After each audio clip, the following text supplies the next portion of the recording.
Hello everyone. A very good morning to all of you friends. I hope you all are so well friends. Welcome back to Education with रानी शुक्ला। दोस्तों आज हम discuss करेंगे बहुत ही important topic जो है आपका pol science का parliament, right. Parliament यानी कि संसद। संसद के आज हम विविध अंगों के बारे में पढ़ेंगे। राज्यसभा, लोकसभा और राष्ट्रपति, इन तीनों के बारे में हम पढ़ेंगे। इनकी शक्तियाँ क्या हैं, इनके अंदर कितने सदस्यों को सम्मिलित किया गया, ये सारी चीज़ें जो हैं हम आज डिस्कस करेंगे कि इनका चुनाव जो है वो किस तरीके से होता है, इनकी शक्तियाँ क्या हैं, इनके कार्य क्या हैं, ये सारी चीज़ें। तो फ्रेंड्स, अगर आप हमारे चैनल पे नए हैं तो आप हमारे चैनल को सब्सक्राइब कर लीजिएगा ताकि ऐसे ही अन्य वीडियोज़ जो हैं वो आपको देखने के लिए मिलते रहें। तो चलिए फ्रेंड्स, बिना टाइम वेस्ट के स्टार्ट करते हैं हम अपना आज का टॉपिक।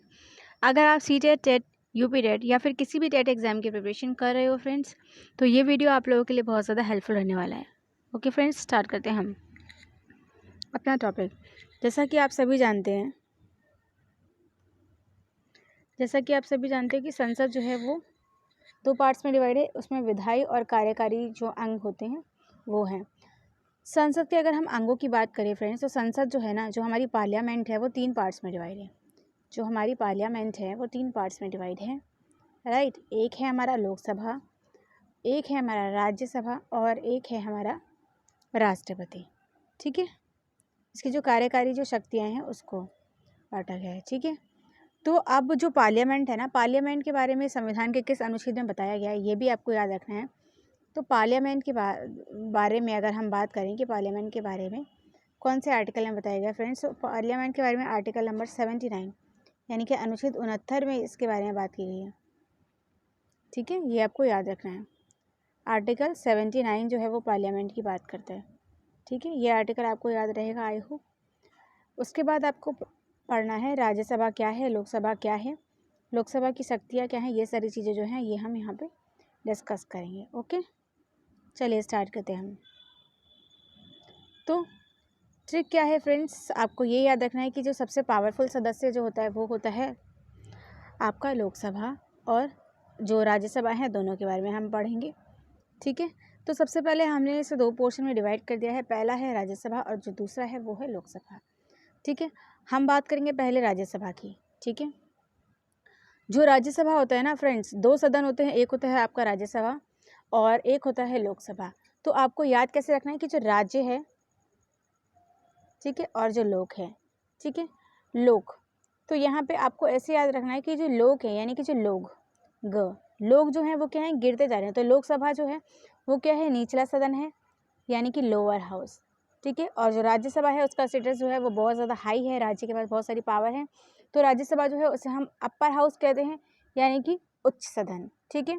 राज्यसभा में कितने, ये हमने पढ़ लिया कि भाई इसे उच्च सदन कहते हैं, और जो लोकसभा था उसे निम्न सदन कहते हैं। लोकसभा को हम लोअर हाउस कहते हैं, ठीक है, और जो राज्यसभा है उसे हम अपर हाउस कहते हैं, ठीक है। जो राज्यसभा है वो आर्टिकल आपका 80 में आता है, और जो लोकसभा है वो संविधान के आर्टिकल 81 में इसके बारे में वर्णन किया गया है, राइट। अब हम चलते हैं आगे, ठीक है।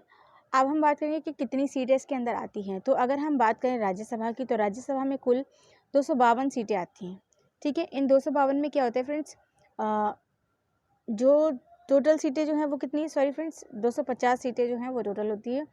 इस 250 के अंदर क्या होता है फ्रेंड्स, आपका 238 सीटें जो होती है वो आपके राज्य और केंद्र शासित प्रदेशों से ली जाती हैं, जिसके अंदर आपके जो दिल्ली और पुडुचेरी के जो सदस्य हैं उनको भी शामिलित किया जाता है।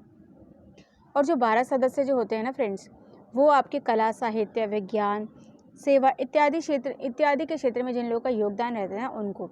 आपने क्या पढ़ा अभी कि 238 सदस्य जो होते हैं ये राज्य और केंद्र शासित प्रदेशों के द्वारा मनोनीत किए जाते हैं, ठीक है। राज्य और केंद्र शासित प्रदेश आएंगे आपके इसके अंदर, और बाकी के जो 12 बचते हैं वो क्या होते हैं, ये जो 12 सदस्य होते हैं ये राष्ट्रपति के द्वारा मनोनीत किए जाते हैं।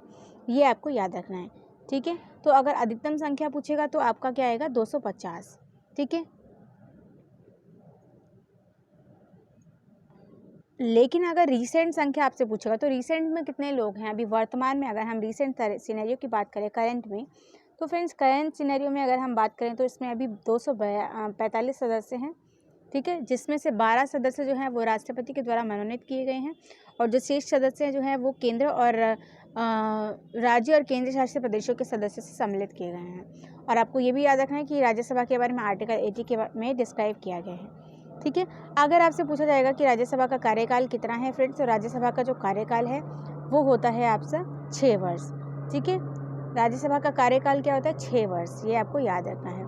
अगर हम बात करें कि चुनाव प्रणाली जो कैसी है, इसकी चुनाव किस तरीके से किया जाता है, तो जो चुनाव है वो क्या होता है? वो राज्य के प्रतिनिधि के निर्वाचन के द्वारा किया जाता है। ठीक है, और ये राज्य विधानसभा के निर्वाचित सदस्य करते हैं।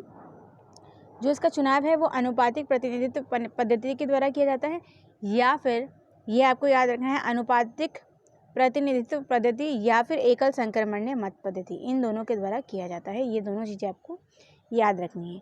ठीक है, अब हमने पढ़ा कि इसका चुनाव कैसे होता है, इसका कार्यकाल कितना है, इसके अंदर कितने सदस्य थे, और रिसेंट में इसके अंदर कितने सदस्य हैं, और इसके अंदर कौन सा आर्टिकल जो है वो डिस्क्राइब किया जाता है। तो जैसा कि हमने पढ़ा कि आर्टिकल 79 संसद है, तो से 7, तो 79 जो है वो आएगा आपका संसद में, 80 जो है आर्टिकल राज्यसभा का है, और जो 81 आर्टिकल है वो है आपका लोकसभा का।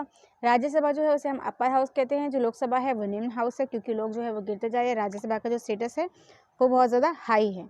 तो ऐसे आपको ये याद रखना है। ठीक है, अब हम बात करेंगे लोकसभा की। लोकसभा में जो चुनाव प्रणाली है वो कैसी है? लोकसभा में जो चुनाव होता है फ्रेंड्स वो कैसे होता है? वो प्रत्यक्ष मतदान के द्वारा होता है, और 1988 यानी कि 1988 में जो वोट देने की जो एज थी ना, वो जो थी वो 21 वर्ष से घटा करके 18 वर्ष कर दी गई। ये आपको याद रखना है।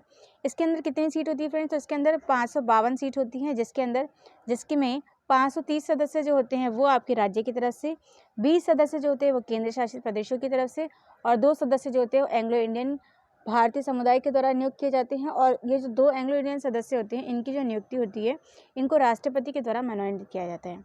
ठीक है, ये सारी चीज़ें आपको याद रखनी है। अगर आपसे पूछेगा रिसेंट सिनेरियो, तो रिसेंट में फ्रेंड्स 530 सदस्य जो हैं वो केंद्र की तरफ से, राज्य की तरफ से 13 सदस्य, और 2 एंग्लो इंडियन भारतीय समुदाय के सदस्य जो हैं जो राष्ट्रपति के द्वारा मनोनीत किए गए, ये हैं।